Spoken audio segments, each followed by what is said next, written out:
You have been imprisoned for so long that you have completely lost track of time. You are not even sure whether those who imprisoned you are still alive. When finally someone came to check on you, they were surprised to find you, claiming that the dungeon has been unused for centuries. Morgan liked this old dungeon he found. The perfect place to rebuild his undead armies after they were exorcised by that pesky priest. It was deep in the desolate mountains among a forest of dead trees that howled in the wind.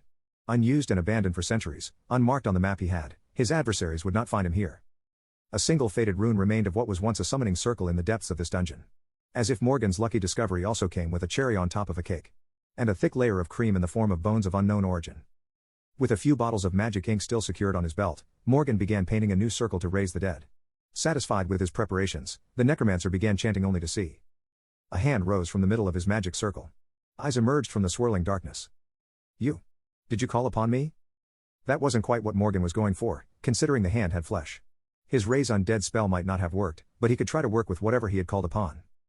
Greetings, powerful one. I wish to seek the aid of one who could quash the priests of Velas City. Never heard of them. How long have I been imprisoned here?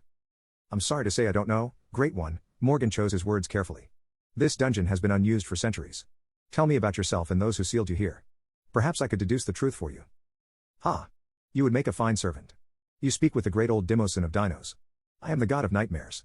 And the fools who think they can seal me forever, they're the paladins of Paima's order. I have heard of the great old Dimosin. Morgan bowed, praying his bluff wouldn't be discovered.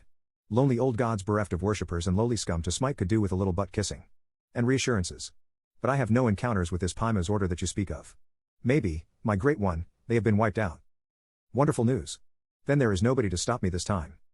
Yes, indeed, Morgan played the humble servant. I plan to raise an undead army in your honor.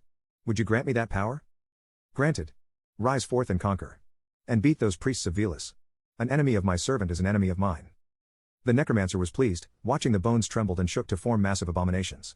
He had his new undead army in record time, and with the backing of his new god to boot.